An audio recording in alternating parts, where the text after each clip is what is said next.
Le Coran, livre sacré de l'islam, est souvent perçu comme une révélation divine parfaite et immuable. Pourtant, les événements qui entouraient sa compilation, tels que décrits dans les traditions islamiques, soulèvent des questions et des contradictions qui restent largement ignorées ou minimisées.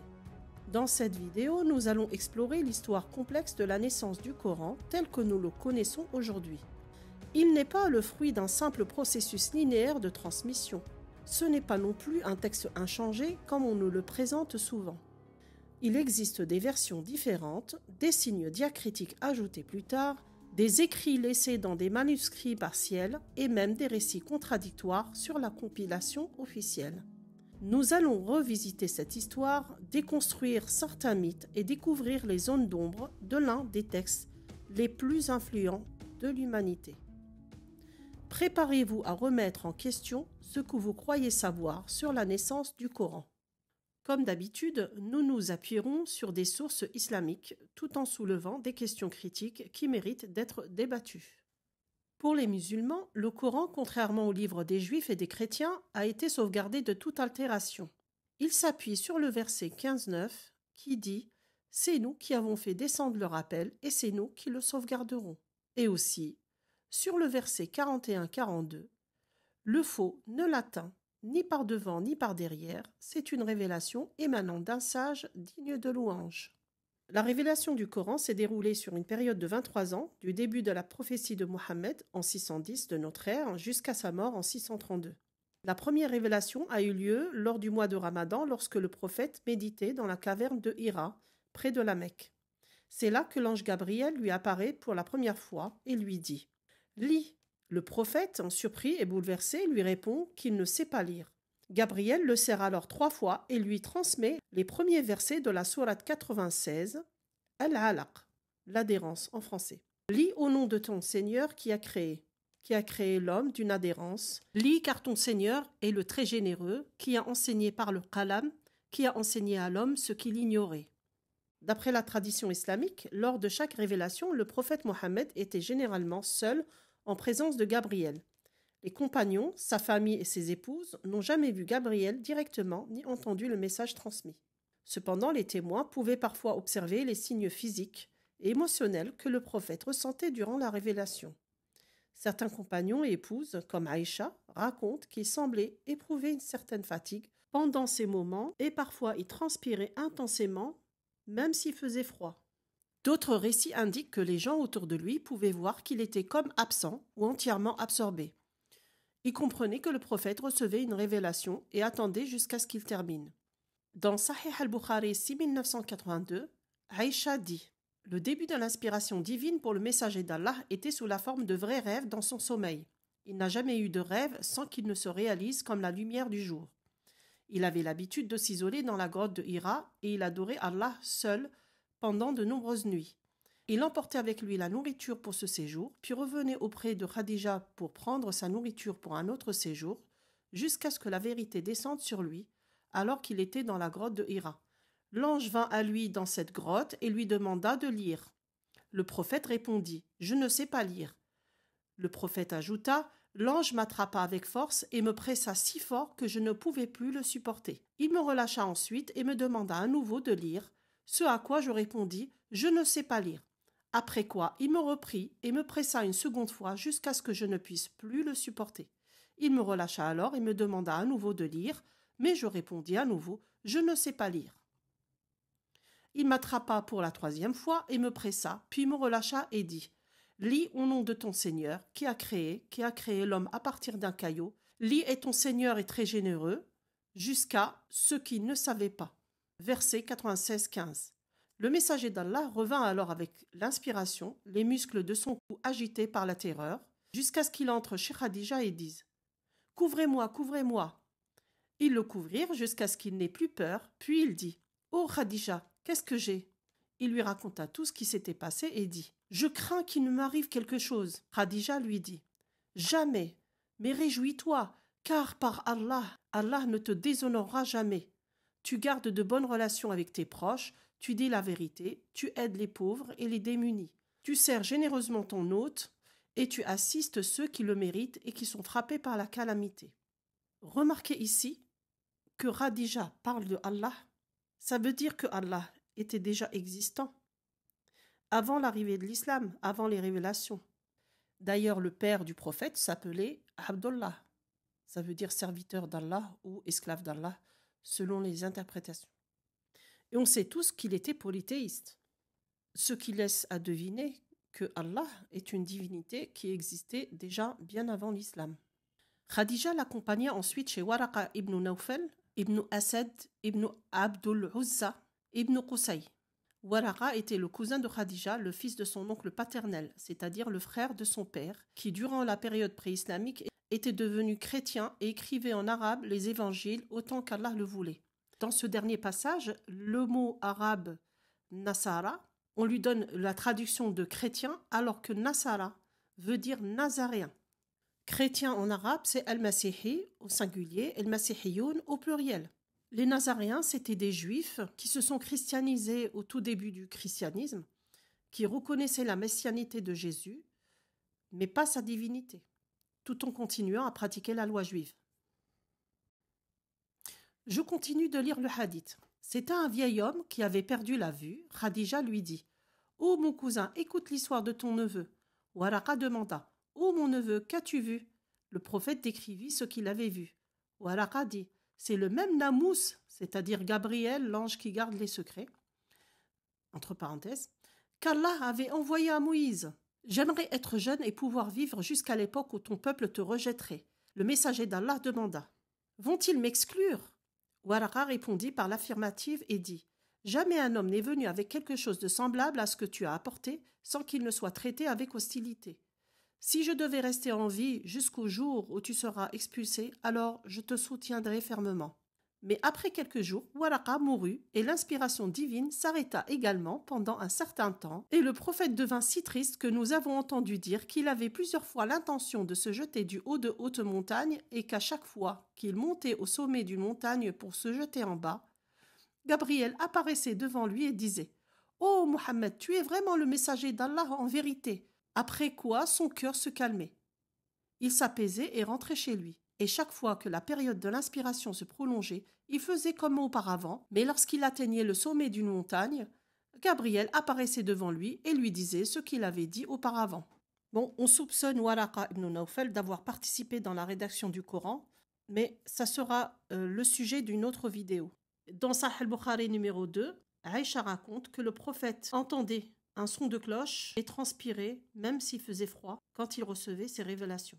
Le prophète récitait les versets à ses compagnons et beaucoup d'entre eux les mémorisaient par cœur. Certaines parties du Coran étaient également écrites sur différents supports, tels que des morceaux de cuir, des peaux de bêtes, d'os, des feuilles de palmier, des parchemins ou encore des pierres plates. Cependant, ces fragments n'étaient pas organisés sous forme de livres. Plusieurs scribes ont été désignés pour transcrire les révélations. Parmi eux, on trouve Ubay ibn Ka'b, Omar ibn Khattab, Abdullah ibn Mas'ud, Zayd ibn Thabit, Abu Bakr as-Siddiq, Uthman ibn Affan et Ali ibn Abi Talib. Il existe deux récits recueillis par Sahih al-Bukhari qui disent que le Coran a été compilé au temps du prophète. Mais les théologiens musulmans ont noté que le verbe jama'a veut également signifier mémoriser. Dans Sahih al-Bukhari 5003, Qatada a dit « J'ai demandé à Anas ibn Malik qui recueillait le Coran à l'époque du prophète. Il répondit « 4, tous issus de l'Ansar, Ubay ibn Ka'b, Mu'ad ibn Jabal, Zayd ibn Thabit et Abu Zayd. » Et dans Sahih al-Bukhari de 5004, Anas ibn Malik dit « Lorsque le prophète mourut, personne n'avait recueilli le Coran, à l'exception de 4 personnes, Abu ad-Darba, Mu'ad ibn Jabal, Zayd ibn Thabit et Abu Zayd, et nous en avons hérité. » Jama'a signifie recueillir, ça ne signifie pas mémoriser. Parce que pour dire mémoriser, on dit hafida. C'est pour ça d'ailleurs qu'on appelle les compagnons qui ont mémorisé le Coran les huffad. Et remarquez ici, pour le même hadith, nous avons dans le premier Ubayd ibn Ka'b qui fait partie des personnes qui ont recueilli, du moins mémorisé le Coran, et dans le deuxième, il n'y est pas, c'est Abu Darba qui le remplace. Nous avons le même narrateur, Ibn Malik, mais l'information est différente dans les deux hadiths. La tradition soutient que le prophète a encouragé ses compagnons à mémoriser le Coran en disant « Le meilleur d'entre vous est celui qui apprend le Coran et qui le fait apprendre à autrui ». Hadith Bukhari 5027. On nous raconte même que les compagnons et le prophète avaient des grands pouvoirs de mémorisation. La tradition islamique cite par exemple Sahih Muslim 2464 pour nous dire que les compagnons mémorisaient le Coran et l'apprenaient aux gens. Je vous lis le hadith. Ibn Masrouq dit, le prophète a dit, Iqra'u, ça veut dire lisez, le Coran à partir de 4 personnes, d'Ibn Abd, de Ubay ibn Ka'b, de Salim le Maula d'Abu Hudayfa, c'est-à-dire l'esclave d'Abu Hudayfa, et de Mu'ad ibn Jabal. Ils interprètent le mot Iqra'u par apprenez. C'est comme le fameux verset de tout à l'heure, lis. Les théologiens disent que ça veut dire apprends. Alors pour dire apprends, on dit ta'allam. Pour dire mémorise, on dit ihfad. Par ailleurs, nous avons des hadiths contradictoires qui disent que le prophète lui-même oubliait des versets. Dans Sahih al-Bukhari 5037, Aïcha dit, le messager d'Allah entendit un homme réciter le Coran la nuit et dit, qu'Allah lui accorde sa miséricorde, car il m'a rappelé tel ou tel verset de telle ou telle sourate que j'avais oublié.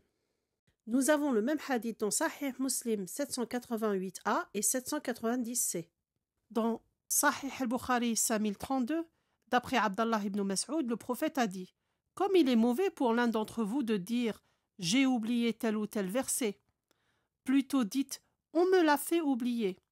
Cherchez à conserver en mémoire le Coran, car il s'échappe plus facilement de la mémoire des hommes qu'un chameau dégagé de ses entraves. Dans Hadith 5039, raconté par Abdullah, le prophète a dit « Pourquoi quelqu'un parmi les gens dit-il « J'ai oublié tel ou tel verset du Coran » En fait, c'est Allah qui lui fait oublier. Après la mort du prophète, la question de la préservation du Coran est devenue primordiale, en particulier avec le décès de nombreux mémorisateurs, les Huffad, lors des guerres de la Ridda. Les guerres de la Ridda, ou guerres d'apostasie, désignent une série de conflits qui ont eu lieu en Arabie entre 632 et 633, juste après la mort du prophète. Ces guerres ont opposé le calife Abu Bakr, le successeur de Mohammed et premier calife de l'islam, à des tribus arabes qui refusaient de reconnaître son autorité et qui, dans certains cas, avaient abandonné l'islam après la mort du prophète pour retourner à leurs anciennes pratiques religieuses. En effet, de nombreuses tribus arabes ont considéré que leur allégeance à l'islam était personnelle au prophète et qu'à sa mort, elles étaient libérées de toute obligation envers la nouvelle autorité musulmane. D'autres tribus ont refusé de payer l'impôt aux religieux, la zakat, ce qui a rendu le calife Abu Bakr furieux. Dans Sahih Muslim numéro 20, Abu Huraira a dit « Lorsque le messager d'Allah est décédé et qu'Abu Bakr a été désigné comme calife après lui et que certains Arabes sont devenus apostats, Omar ibn al-Khattab dit à Abu Bakr « Comment combattu les gens ?» Le messager d'Allah avait dit « On m'a ordonné de combattre les gens tant qu'ils ne disent pas « Il n'y a pas d'autre Dieu qu'Allah » et celui qui l'a professé s'est vu accorder la protection totale de ses biens et de sa vie en mon nom, à l'exception d'un droit. Ces affaires sont entre les mains d'Allah. » Abu Bakr répondit « Par Allah, je combattrai ceux qui séparent la prière et la zakat, car la zakat est un droit du bien. Par Allah, s'ils refusent de me donner ce qu'ils donnaient au messager d'Allah, ne serait-ce qu'une corde, je les combattrai pour cela. » Omar ibn Khattab dit alors « Par Allah, ce n'est que lorsque j'ai vu qu'Allah avait ouvert le cœur d'Abu Bakr pour le combat que j'ai su que cela était la vérité. » Nous avons le même hadith dans Sahih al-Bukhari 1399-1400. Nous trouvons ces hadiths dans le chapitre « Le commandement de combattre les gens jusqu'à ce qu'ils disent « Il n'y a de Dieu qu'Allah, Mohammed est le messager d'Allah, qu'ils accomplissent la prière, qu'ils payent la zakat et qu'ils croient en tout ce que le prophète Mohammed a apporté. Celui qui fait cela a protégé sa vie et ses biens, sauf en cas de droit dû, tels que les peines légales. Quant à sa conscience, elle est laissée à Allah. Le combat se mène contre ceux qui refusent de payer la zakat ou qui rejettent d'autres droits de l'islam. Le rôle du dirigeant est aussi de veiller à l'accomplissement des rituels et obligations islamiques. Qu'est-ce que c'est beau! Donc, de peur que tous les mémorisateurs meurent pendant les batailles, Omar ibn al-Khattab a suggéré au calife Abu Bakr la création d'une copie écrite complète du Coran pour le préserver. Abu Bakr a alors chargé Zayd ibn Thabit, un compagnon et un scribe proche du prophète, de compiler les versets. Zayd a recueilli des fragments écrits et a questionné les mémorisateurs pour s'assurer de l'exactitude des versets. En effet, comme le Coran avait été consigné sur divers supports, Zayd devait s'assurer de tous les récupérer et de vérifier leur exactitude par rapport aux récitations connues, ce qui a nécessité un effort de recherche et de compilation considérable. Zayd ibn Thabit devait en plus s'assurer que chaque verset était authentique. La méthode adoptée pour cette validation consistait à exiger le témoignage de 2 compagnons ayant entendu directement les versets du prophète. Un des exemples notables est celui des derniers versets de la Sourate At-Tawbah, Sourate 9, 128-129, qui ont été trouvés uniquement avec un compagnon, Abu Khuzayma al-Ansari, mais qui ont été acceptés en raison de son statut de témoin fiable. En effet, dans Sahih al-Bukhari 4986, Zayd ibn Thabit dit « Abu Bakr as-Siddiq m'envoya un message lorsque les gens de Yamama avaient été tués. Je me rendis auprès de lui et trouvai Omar ibn al-Khattab assis à ses côtés. Abu Bakr me dit alors « Omar est venu me voir et m'a dit « Les pertes ont été lourdes parmi les Qurra du Coran, c'est-à-dire ceux qui connaissaient le Coran par cœur, le jour de la bataille de Yamama, et je crains que d'autres pertes plus lourdes ne se produisent parmi les Qurra sur d'autres champs de bataille, ce qui pourrait entraîner la perte d'une grande partie du Coran. C'est pourquoi je te suggère, Abu Bakr, d'ordonner que le Coran soit rassemblé. Je dis à Omar, comment peux-tu faire quelque chose que l'apôtre d'Allah n'a pas fait? Omar répondit, par Allah, c'est un bon projet. Omar ne cessa de me pousser à accepter sa proposition jusqu'à ce qu'Allah m'ouvre la poitrine et que je commence à réaliser le bien de l'idée que Omar avait réalisée. Abu Bakr me dit alors, tu es un jeune homme sage et nous n'avons aucun soupçon à ton sujet, et tu avais l'habitude d'écrire l'inspiration divine pour le messager d'Allah. Tu dois donc chercher les fragments du Coran et les rassembler en un seul livre. Par Allah, s'il m'avait ordonné de déplacer une des montagnes, cela n'aurait pas été plus lourd pour moi que cet ordre de rassembler le Coran. J'ai rassemblé le Coran en entier à partir des feuilles de palmier, des pierres plates et des mémoires des hommes jusqu'à ce que je trouve la fin de la sourate At-Tawbah, le repentir, avec Abu Khuzayma al-Ansari, et je ne l'avais trouvé avec personne d'autre. Les feuillets du Coran restèrent ensuite chez Abu Bakr jusqu'à ce qu'Allah le prenne, c'est-à-dire jusqu'à sa mort, puis chez Omar durant sa vie, puis chez Hafsa, la fille de Omar. Dans ce hadith, Zayd ibn Thabit indique qu'il n'a trouvé les 2 derniers versets de la sourate At-Tawbah que chez Abu Khuzayma et chez personne d'autre. Imaginez si ce compagnon avait été tué durant la bataille. Que serait-il arrivé à ce verset? Il serait bien sûr perdu à jamais. Le résultat du travail de Zayd ibn Thabit a été une version manuscrite compilée du Coran connue sous le nom de Mushaf d'Abu Bakr. Cette copie est restée avec Abu Bakr, puis avec Omar et enfin avec Hafsa, la fille de Omar et veuve du prophète Mohammed. Le texte coranique tel qu'il a été révélé au prophète Mohammed et compilé par Abu Bakr était écrit sans signe diacritique. Cela signifie que seules les consonnes étaient écrites, sans les voyelles courtes, fatha, kasra, damma, et les points pour distinguer des lettres. Les voyelles courtes sont des sons vocaliques, brefs, qui accompagnent les consonnes et jouent un rôle crucial dans la structure phonétique des mots. Elles sont représentées par des diacritiques placés au-dessus ou en dessous des lettres. Il y a 3 voyelles courtes. Al-Fatha, une petite barre oblique placée au-dessus de la lettre et qui se prononce comme un A. La Kasra, une petite barre oblique placée sous la lettre et qui se prononce comme un I.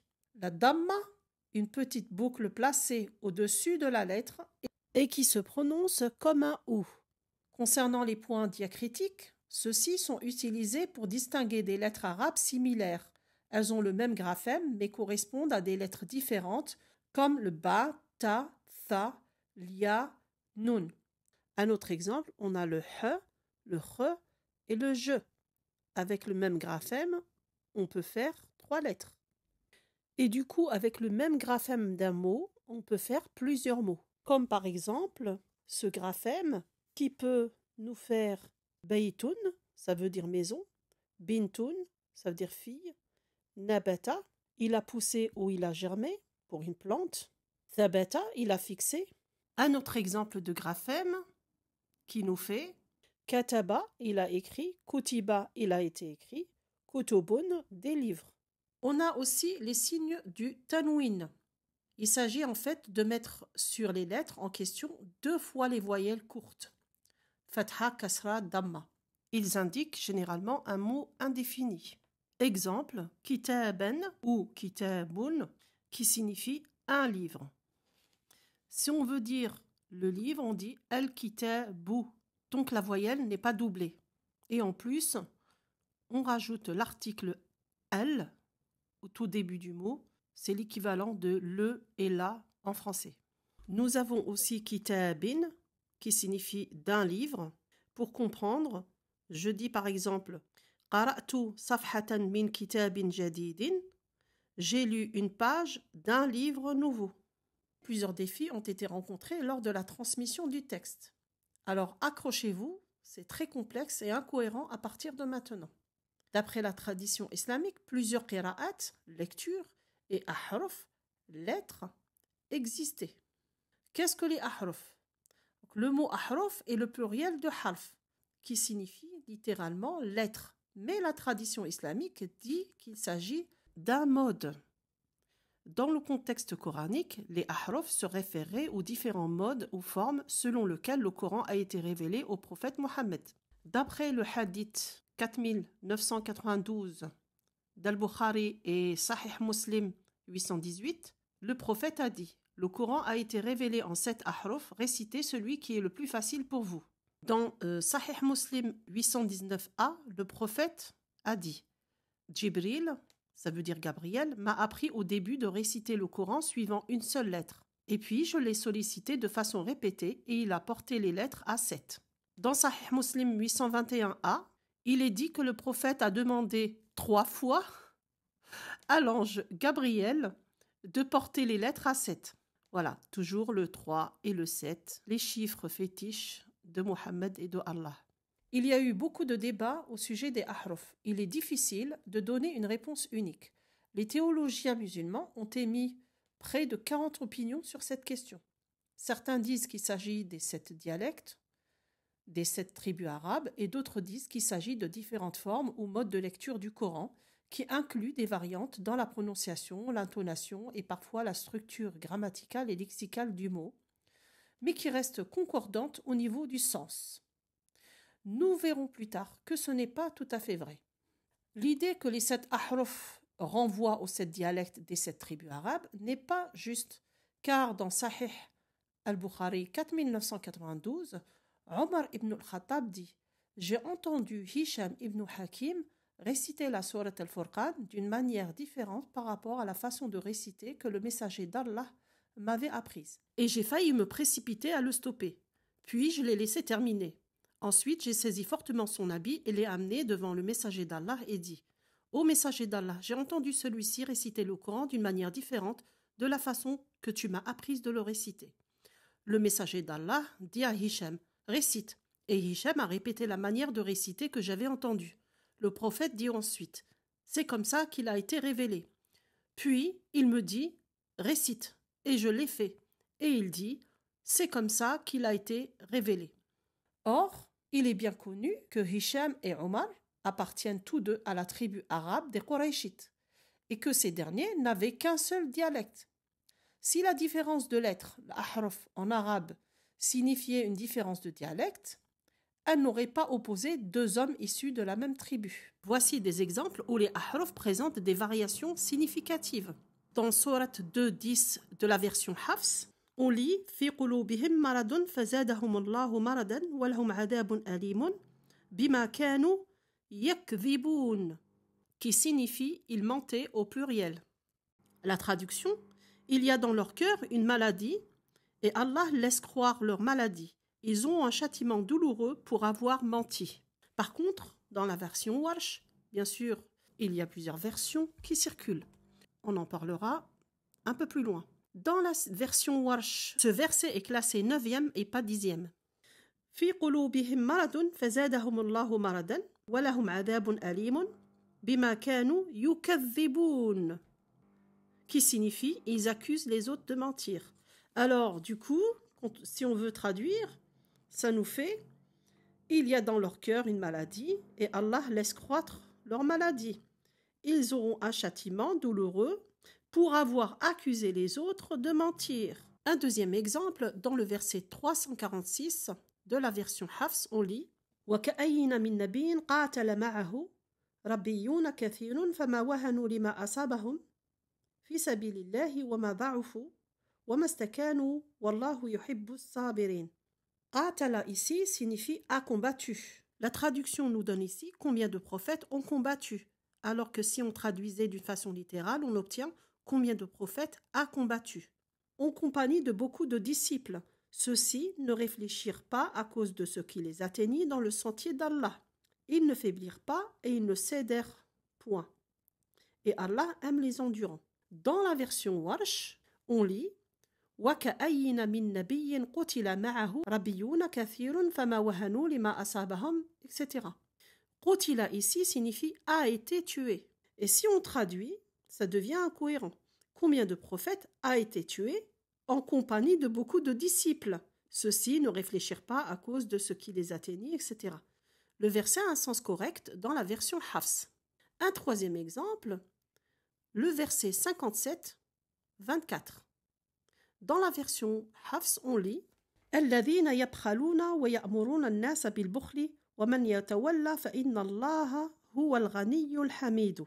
La traduction donne ceux qui sont avares et ordonnent aux gens l'avarice et quiconque se détourne, Allah se suffit à lui-même et il est digne de louange. Si on traduit littéralement, ça nous donne Allah est riche et loué. La version Warsh nous donne الذين يبخلون ويأمرون الناس بالبخل ومن يتولى فإن الله الغني الحميد. Il n'y a pas le mot huwa. Il a disparu. Et du coup, si on traduit, ça nous donne Allah le riche, le loué. On a un problème ici. Si on ajoute Allah le riche, le loué, le châtira, la phrase aurait un sens. Ici, le verset n'est pas complet. Les 7 ahruf ici, expliqués par les 7 dialectes arabes, a plutôt une dimension ésotérique comme les 7 tours autour de la Kaaba, les 7 versets de Surat al-Fatiha, les 7 portes de l'enfer, les 7 cieux, les 7 terres, etc. Et en plus, nous savons tous que Allah aime les chiffres impairs.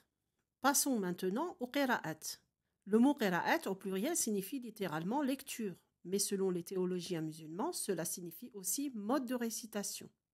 Les qira'at se référaient aux différentes variantes de récitation du Coran, qui seraient basées sur des chaînes de transmission authentiques qui remonteraient au prophète Mohammed. Les variantes de Hafs et de Warsh qu'on a vues tout à l'heure en font partie.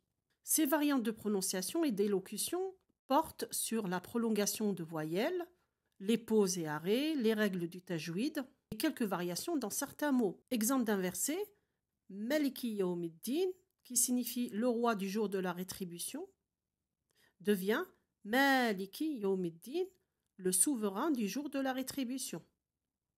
Un autre verset, Fidyatu ta'ami miskin, qui signifie la nourriture d'un pauvre, devient Fidyatu ta'amu masakin, qui signifie la nourriture de pauvres au pluriel. Les théologiens musulmans disent que les différences dans les qira'at et ahruf sont légères et ne modifient pas le sens global du texte coranique. Elles enrichisseraient plutôt la récitation en offrant des nuances et en préservant la diversité de la langue arabe telle qu'elle existait à l'époque du prophète. Ils nous disent aussi que c'était pour s'adapter encore une fois aux différents dialectes arabes des tribus. Donc la question se pose, comment a fait Zayd pour récolter un seul Coran, étant donné qu'il y avait un seul graphème, un seul rasm. La tradition islamique nous dit aussi que quelques années plus tard, vers 650 de notre ère, le calife Othman a constaté que différentes versions du Coran circulaient, causant des disputes parmi les musulmans. Il ordonna donc la création d'une version standardisée connue sous le nom de Mushaf Othmani. Il a envoyé plusieurs copies de ce manuscrit standardisé à Koufa, à Médine, à Bassoura et Damas. Les autres copies ont été détruites pour prévenir la confusion et maintenir l'unité parmi la communauté musulmane, et ce qui a été compté aux musulmans jusqu'à l'heure d'aujourd'hui. Vous trouvez cette information par exemple dans Sahih al-Bukhari 4987, où Anas ibn Malik dit « Hudayfa ibn al-Yaman vint trouver Othman à l'époque où les gens de Chem et les Irakiens se faisaient la guerre pour conquérir Arminia et Adarbidjan. Hudayfa était effrayé par leurs différences dans la récitation du Coran. Et il dit à Othman, ô chef des croyants, sauve cette nation avant qu'elle ne diffère sur le livre, comme l'ont fait auparavant les Juifs et les chrétiens. Othman envoya donc un message à Hafsa disant « Envoyez-nous les manuscrits du Coran afin que nous puissions compiler les documents coraniques en copie parfaite et vous renvoyer les manuscrits. » Hafsa l'envoya à Othman. Othman ordonna alors à Zayd ibn Thabit, Abdullah ibn Zubayr, Saïd ibn al-As et Abdurrahman ibn Harith ibn Hisham de réécrire les manuscrits en copie parfaite. Othman dit aux trois Qurayshi: si vous n'êtes pas d'accord avec Zayd ibn Thabit sur un point du Coran, écrivez-le dans le dialecte des Qurayshi. Car le Coran a été révélé dans leur langue. C'est ce qu'ils firent, et lorsqu'ils eurent écrit de nombreuses copies, Othman renvoya les manuscrits originaux à Hafsa. Othman envoya à chaque province musulmane un exemplaire de ce qu'ils avaient copié et ordonna que tous les autres documents coraniques, qu'il s'agisse de manuscrits fragmentaires ou d'exemplaires entiers, soient brûlés. Voilà encore une incohérence. On a vu tout à l'heure que le Coran a été révélé en 7 dialectes, alors que dans ce hadith, Othman dit que le Coran a été révélé dans la langue des Qurayshites. Ce qui est curieux, c'est que cette même tradition islamique nous dit que le Coran de Othman ne comportait pas de signes diacritiques. Des questions se posent ici. Si les 7 modes de révélation ont été révélés par Allah, il aurait fallu tous les accepter. De quel droit on supprime les 6 autres modes? Si les variations étaient mineures, comme l'expliquent les théologiens musulmans, pourquoi il y aurait eu des discordes? Si le désaccord ne portait que sur la vocalisation, à ce moment-là, ils avaient tous le même livre consonantique, c'est-à-dire ils le vocalisent différemment, mais le graphème, ça veut dire le rasm, est le même. Tout ça est contradictoire. Et en plus, on a appris que Zayd ibn Thabit avait au tout début compilé un seul Coran. Par ailleurs, on trouve une autre aberration. Il est mentionné qu'il existait historiquement à peu près 50 formes de récitation du Coran, qira'at, avant l'apparition du Coran de Othman. Selon certains savants, parmi ces récitations, seules 10 ont été rigoureusement vérifiées et transmises avec une chaîne de transmission continue et fiable. Ces 10 qira'at canoniques, chacune ayant 2 narrateurs, ont été sélectionnées et standardisées par des érudits pour leur authenticité et leur conformité au dialecte arabe de l'époque du prophète Mohammed. Cette sélection s'est consolidée avec le temps, particulièrement avec les travaux de savants comme Ibn Mujahid au Xe siècle, qui a systématisé 7 de ces qira'at. Par la suite, 3 autres récitations ont été ajoutées pour former les 10 canoniques al-qira'at al-ashr.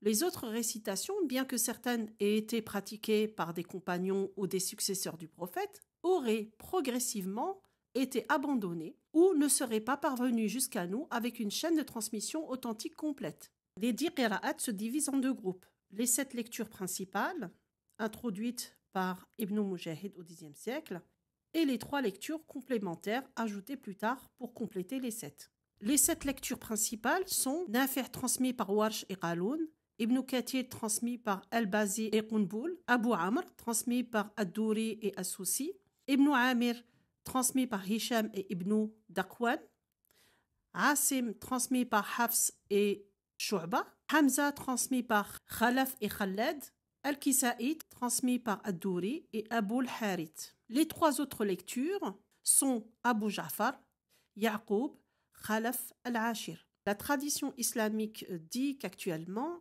il y a 2 récitations en circulation, celle de Hafs et de Warsh. Par contre, au grand public, on raconte qu'il n'y a qu'une seule version depuis le départ, celle de Hafs, qui a été standardisée par Othman. Mais en réalité, il y a beaucoup plus de versions en circulation. Il y aurait plus de 26 versions. La version Hafs est utilisée par le Moyen-Orient, le sous-continent indien, l'Afrique de l'Est et les communautés musulmanes en Occident. La version Warsh est utilisée par l'Afrique du Nord, certaines parties de l'Afrique de l'Ouest et quelques communautés au Soudan et au Nigeria.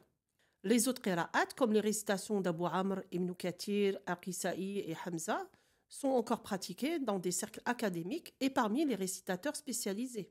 Des institutions comme l'université Al-Azhar en Égypte ou des instituts en Mauritanie, en Syrie, au Soudan et dans d'autres régions d'Afrique et d'Asie continuent d'enseigner et de préserver ces récitations.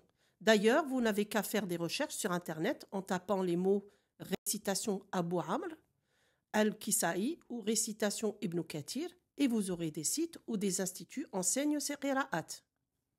La tradition islamique attribue l'introduction des signes diacritiques par Abul Aswad ad-Dawli à l'initiative du calife Ali ibn Abi Talib, le cousin et gendre du prophète Mohammed.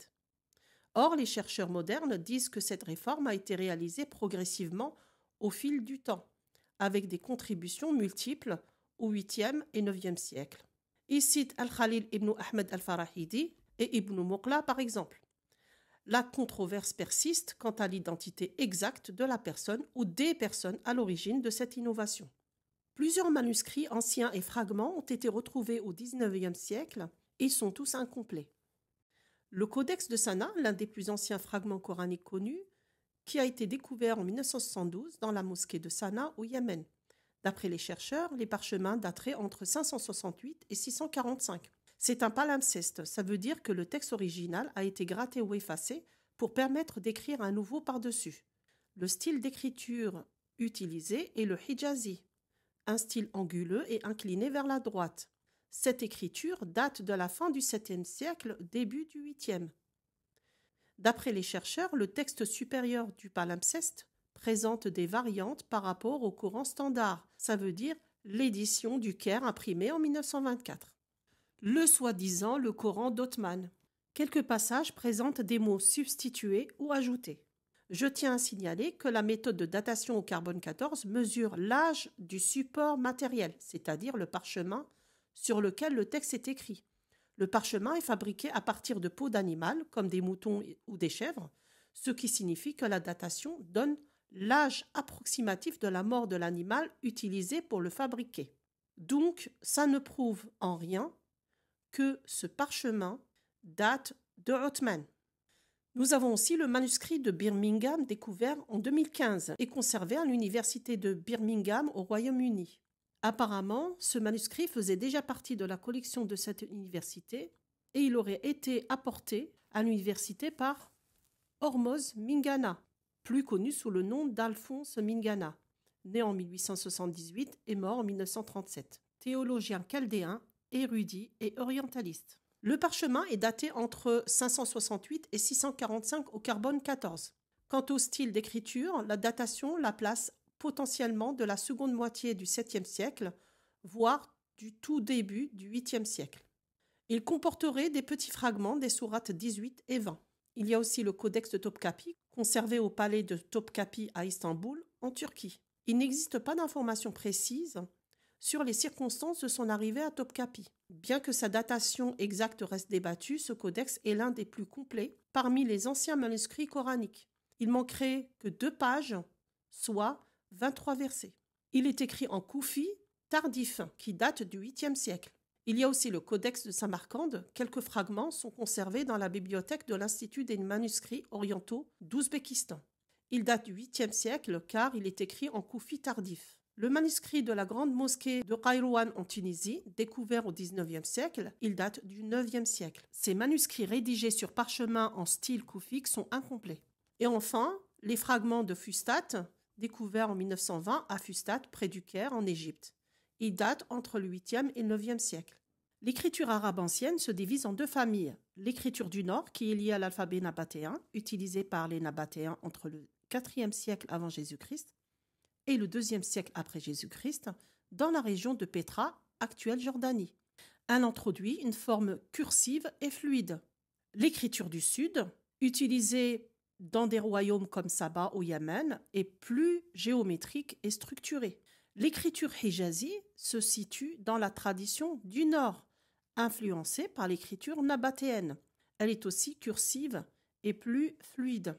Elle était utilisée dans les premiers manuscrits arabes avant l'apparition du koufique. Le koufique est une évolution de l'écriture du Nord aussi, qui est plus géométrique et angulaire. Or, l'Arabie se trouve dans le Sud. Donc, le Coran aurait dû être écrit en arabe du Sud, appelée écriture sud-arabique ou écriture sabéenne. Certains chercheurs suggèrent que le Coran pourrait avoir été influencé par les traditions syro-araméennes et qu'il faut avoir un lexicographe syro-araméen pour comprendre tout le Coran, parce qu'il y a beaucoup de mots syro-araméens. C'est pour cela d'ailleurs qu'on trouve des interprétations divergentes parmi les théologiens musulmans concernant certains mots. Donc, l'idée que le Coran vient de l'Arabie tombe à l'eau. Et l'idée que le Coran vient d'Othman ne tient pas la route non plus. Une hypothèse controversée propose que Abdul Malik ibn Marwan, calife omeyyade de 685 à 705, aurait joué un rôle dans la promotion de la consolidation du texte coranique comme texte centralisé, en lien avec son projet de construction d'un État islamique fort. Bon, l'aventure n'est pas encore finie. La compilation du codex de Abu Bakr, ça veut dire la première compilation, a rencontré d'autres problèmes. Des récits islamiques parlent de versets perdus ou de sourates manquantes. Nous connaissons les fameux versets mangés par une chèvre ou une brebis. Selon les récits, il s'agirait des versets de la lapidation et de l'allaitement de l'adulte. Pour en savoir plus sur ce sujet, vous pouvez consulter ma vidéo qui en parle, intitulée « Les versets disparus, ce que l'islam ne vous dit pas sur la sourate Al-Ahzab ». Je vous donne néanmoins quelques numéros de hadith pour aller vérifier. Sahih Muslim 1691a, Sahih al-Bukhari 6829, Sahih Muslim 1452, 1453 et 1453b, Musnad Ahmed numéro 21245, Sunan Ibn Majah 1944. Après les sourates mangées, il y a les sourates de trop, mais manquantes aujourd'hui. Ubay ibn Ka'b, un des 4 récitateurs désignés par Mohammed, était considéré comme le meilleur récitant du Coran et était connu sous le nom de Sayyid al-Qurra, le maître des récitateurs. Ubay avait 116 sourates dans son codex, soit 2 de plus que le Coran d'Othman. Il s'agit de Surat al-Hafd, la hâte, et Surat al-Khal, la séparation. Je vous mets les 2 sourates en arabe sur l'écran et je vous lis la traduction. Surat al-Hafd, c'est toi seul que nous adorons, et c'est vers toi que nous prions et nous prosternerons, et c'est vers toi que nous nous dirigeons et que nous avons une descendance. Nous craignons ton supplice et espérons ta miséricorde. En vérité, ton supplice atteindra les infidèles. Surat al-Khal, ô Allah, c'est à toi que nous demandons secours et pardon. Nous parlons avec reconnaissance de ta bonté. Nous ne te méconnaissons jamais. Nous rejetons et mécréons quiconque suit l'immoralité. Par ailleurs, il a été rapporté que le texte coranique d'Abdullah ibn Mas'ud, un autre compagnon du prophète, ne contenait pas 3 sourates. La première sourate, Al-Fatiha, et les 2 dernières, 113 et 114, Al-Falaq et An-Nas, appelées aussi toutes les 2 les Mu'awwidhatayn, ça veut dire les sourates de protection.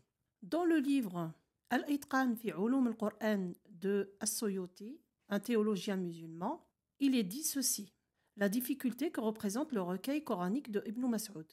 Mais à partir de ce principe, ce que mentionne l'imam Fahruddin Razi présente une difficulté quand il dit: on rapporte dans certains livres anciens que Ibn Mas'ud niait que la sourate al-Fatiha et Al-Mu'awwidhatayn 113 et 114 fissent partie du Coran, ce qui est le comble de la difficulté. Parce que si nous disons que la transmission rapportée par un grand nombre au temps des compagnons véhiculait le fait que cela faisait partie du Coran, le nier entraîne obligatoirement la mécréance. Et si nous disons qu'elle ne le véhiculait pas à cette époque-là, il en découle nécessairement que le Coran n'est pas profondément transmis par un grand nombre de garants. Je vous ai mis le lien de ce livre numérique dans la description. Le refus d'Ibn Mas'ud de reconnaître que ces sourates faisaient partie du Coran est rapporté aussi dans Sahih al-Bukhari 4977. Zir ibn Hubaysh dit: j'ai demandé à Ubay ibn Ka'b: ô Abu al-Mundir, ton frère Ibn Mas'ud a dit ceci et cela, c'est-à-dire que les 2 Mu'awwidhatayn n'appartiennent pas au Coran. Ubay dit: j'ai interrogé le messager d'Allah à leur sujet et il a dit: ils m'ont été révélés et je les ai cités comme faisant partie du Coran. Ubay ajouta donc: nous disons donc ce que le messager d'Allah a dit. Par ailleurs, il est noté qu'il existe de nombreuses différences de lecture rien qu'entre le texte Zayd, ça veut dire le Coran d'Othman, et d'Ibn Mas'ud.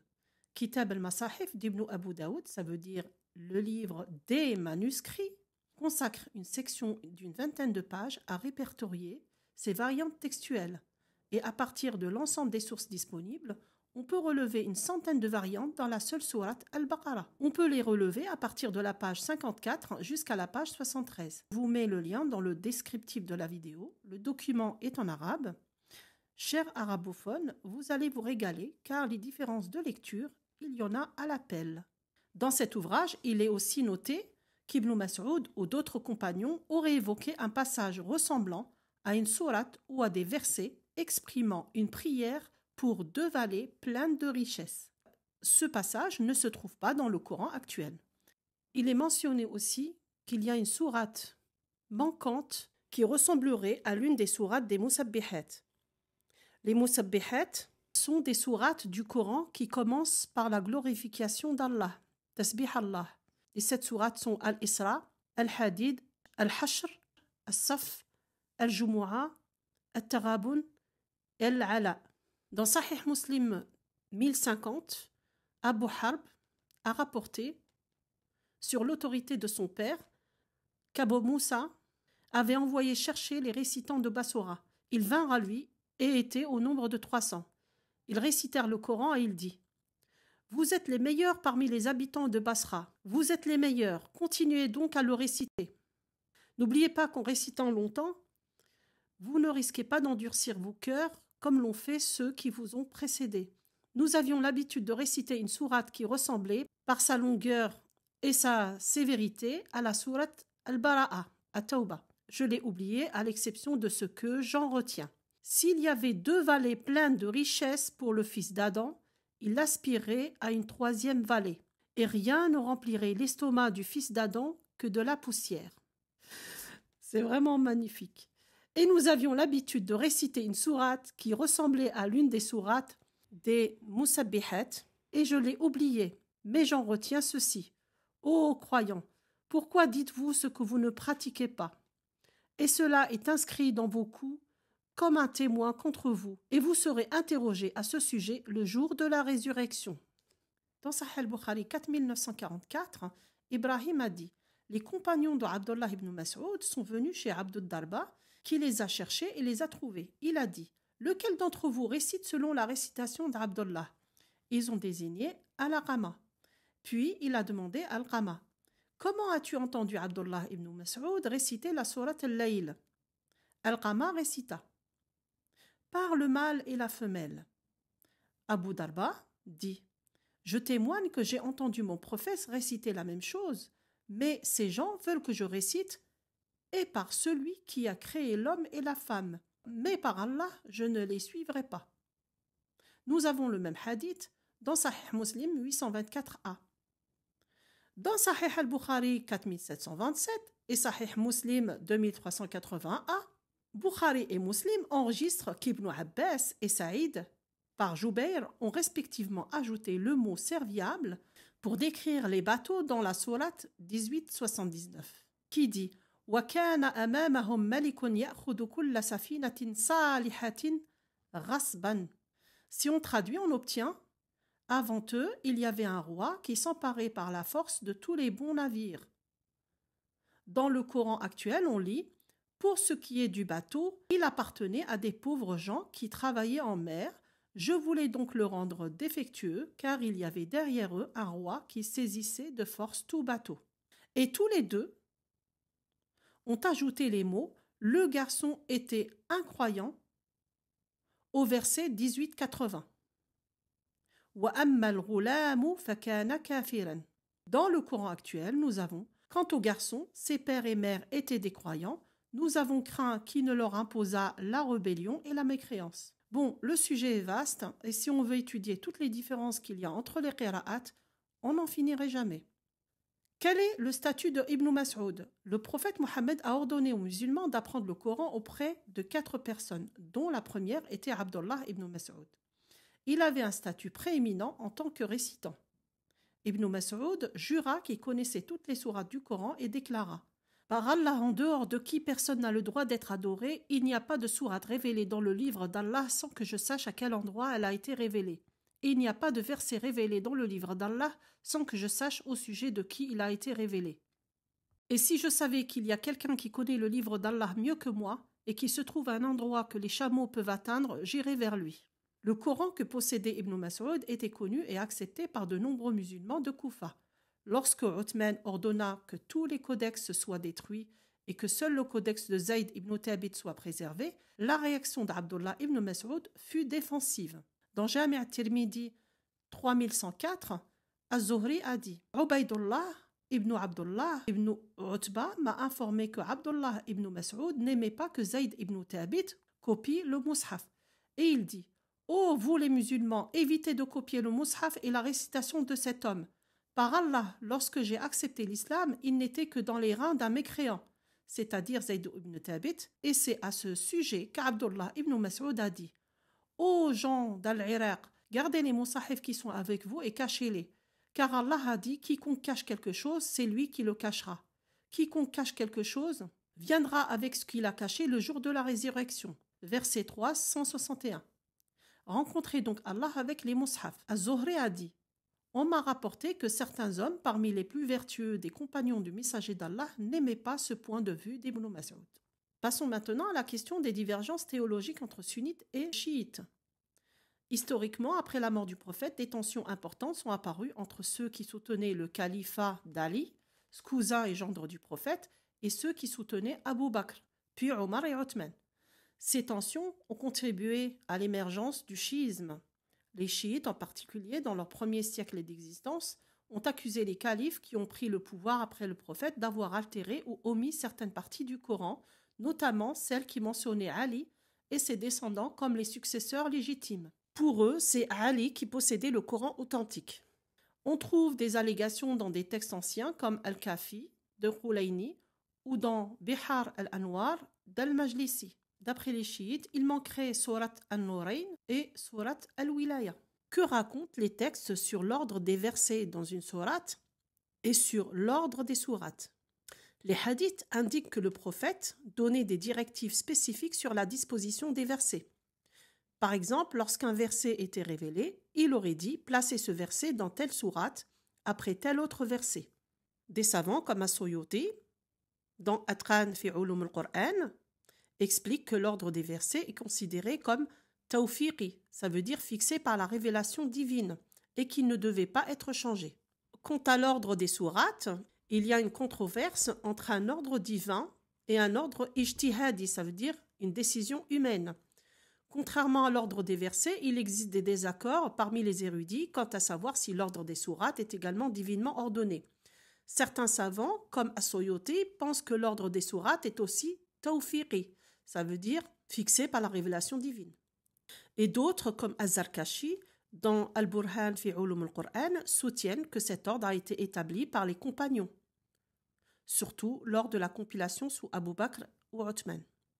Écoutez ce que dit Ibn Abbas dans Hadith At-Tirmidhi 3086.